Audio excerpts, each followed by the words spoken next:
What's going on, guys? It's Joe here in Bountiful Gardens in Hillsborough, New Jersey. Fall planting is in full swing, and we're bringing in fresh plants daily so you can get out and plant more. One of my absolute favorite fall features in the garden has to be the blooming of the grasses. Nothing beats that graceful sway of a swath of grasses, and you'll be amazed at the variety of colors and textures that we have to choose from at Bountiful Gardens. Whether you're looking for formal and upright or flowing and spreading, you're sure to find the right grass right here at Bountiful Gardens. So let's dive into the world of grasses, starting out with some favorite ornamental varieties. Look out, there's learning afoot. Right now, I'm surrounded by my favorite grass to use within a landscape.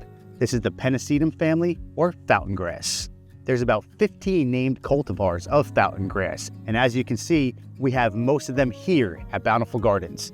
They can range anywhere from 1 to 4 feet tall, tolerate full sun up to partial shade, but will get more flowers the more sun that you give them.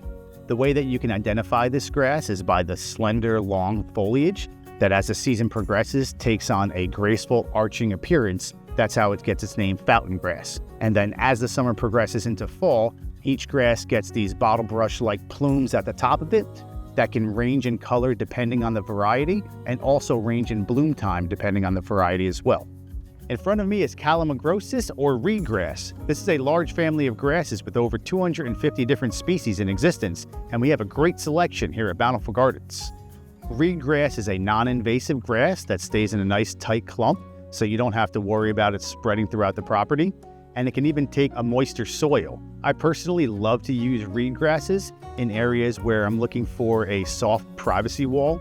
They will grow to about 3 to 5 feet tall and stay very, very narrow. A reed grass is a perfect choice because it will continue to flow with the breeze and not provide too much of a strong barrier between you and the outside world. Did you ever think there were so many different types of grasses? Now I'm surrounded by our tallest growing varieties of grasses, Miscanthus or Silvergrass. Miscanthus can grow anywhere from 3 feet up to 7 or 8 feet with plumes that can get up to 10 to 12 feet tall. So not only are they good to use as an accent within your landscape, but they can also be used as a privacy border as well. One way to identify Miscanthus is that it has a very broad leaf to it and a general upright growth habit. Another added benefit of the Miscanthus is these firework-like plumes that it gets in late summer. The flowers will start to open up like this and have this nice graceful flow to them. And as it progresses and opens up, it takes on more of a feathery-like appearance. And this will persist well into the winter if you leave your grasses standing. And to touch on an environmental awareness fact, Miscanthus is actually one of the best crops used in phytoremediation.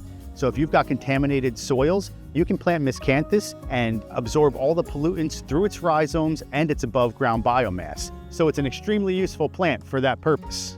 If you're looking for one of the most versatile grass-like perennials that you can use in your landscape, you really need to take a look at Liriope or lily turf. Liriope is classified into 2 major categories, one being muscari and one being spicata. The variety that we carry at Bountiful Gardens is muscari, which is a clumping variety. Both the green Liriope and the variegated Liriope will form small mounds about 12 to 24 inches tall and 12 to 24 inches wide. Some of the amazing features about this grassy guy: it can stay an evergreen in mild winters. This can tolerate full sun almost up to full shade, which is very unique when it comes to a grass-like plant. It is also extremely deer resistant, can tolerate moist soils, and you have the added bonus of these purple grape hyacinth-like flowers in the summertime. Thanks, Joe. And while we have an awesome selection of ornamental grasses, we have a huge selection of native grasses, coming in different shapes, sizes, and ones that will fit your various site conditions.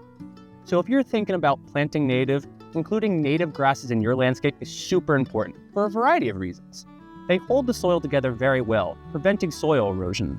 They also support a variety of different insects from their larval stages all the way to adulthood.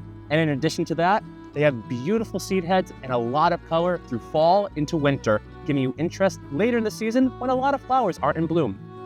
This awesome native grass is called Schizocherium scoparium, and try saying that 3 times fast.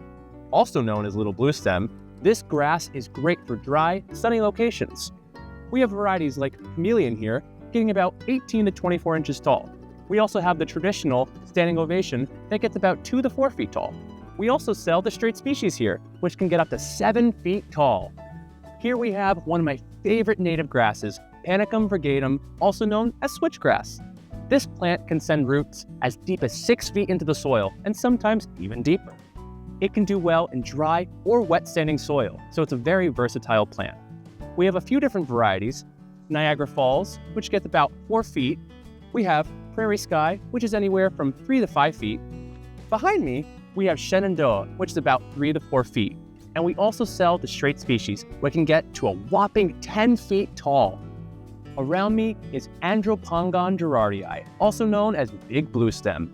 This water-loving grass will do great in any moist pocket in your garden. We have this awesome cultivar called Red October that gives you this purple-red foliage in fall and gets about 4 to 6 feet tall. We also sell the straight species that gets anywhere from 4 to 8 feet tall. Another great native grass we have at Bountiful Gardens is Muhly capillaris, also known as pink muhly grass. This grass gets about 3 to 4 feet tall and wide and prefers dry to moist, sandy, well-draining soils. It gets this beautiful pink fluffy seed head just about now and gets even more pronounced as the fall season continues. Thank you, Dan. As we continue the subject of native grasses, let's look a little bit into Carex and why our native sedges are so important. These Carexes can tolerate many different soil conditions that the typical grass seed cannot handle. Carexes can grow in full shade and nutrient-depleted soil. They could also tolerate moist soil. So I would highly recommend replacing your lawn and focus on planting these native sedges. Some other cool native selections that are grown on our own native farm, East Coast natives, would be pathrush and scouring rush. These grasses are 2 wetland species that you could find all throughout New Jersey and would be great to utilize in a rain garden. Horsetails are also evergreen. Another cool, interesting fact about the scouring rush is that it has a long lineage dating back over 300 million years. It's one of the most ancient, continuous, unchanged life forms on Earth. Like Dan was saying, grasses provide a whole host of beneficial insects with a source of both food and shelter from predatory insects like dragonflies, which use the tall grasses to search for beneficial insects to eat. It's a really good way of feeding the cycle of nature in your backyard. In addition, birds and other small critters rely on the seed heads of grasses as a source of food throughout the winter, and as shelter when the snow weighs down the blades of grass, creating habitats and pockets of air underneath the cold. For some species, like the grasshopper sparrow, grasses are their entire habitat, providing plentiful food and structure to create their nests at the base of the plants. And if all those wildlife benefits aren't enough, they're a gorgeous, fluffy addition to any garden. That's right, Ike. Not only do they add a lovely fluffy texture to your garden, but they can also add that same fluffy texture into cut flower arrangements. I love seeing grasses as an addition to any garden, and part of the reason for that is probably because I'm from the prairie lands of the Midwest. And not only do grasses bring me an immense sense of home, they also bring me a sense of peace as I watch them wave with the wind. I think Amelia may have said it best. Nothing brings such a sense of peace to a space quite like an ornamental grass, especially when they're dancing in the breeze. And no matter your site conditions, you're sure to find a grass that fits perfectly in your landscape. And now that you're a grass guru, it's time to come down to Bountiful Gardens and pick out that perfect grass today. So thanks again for joining us on yet another one of our deep dives. If you like what you're seeing, make sure you like this video, leave us a comment down below, and let us know which plants you'd like us to feature next. And subscribe to the channel so you don't miss any of this amazing content that we're making for you. Thanks again. We'll see you next time.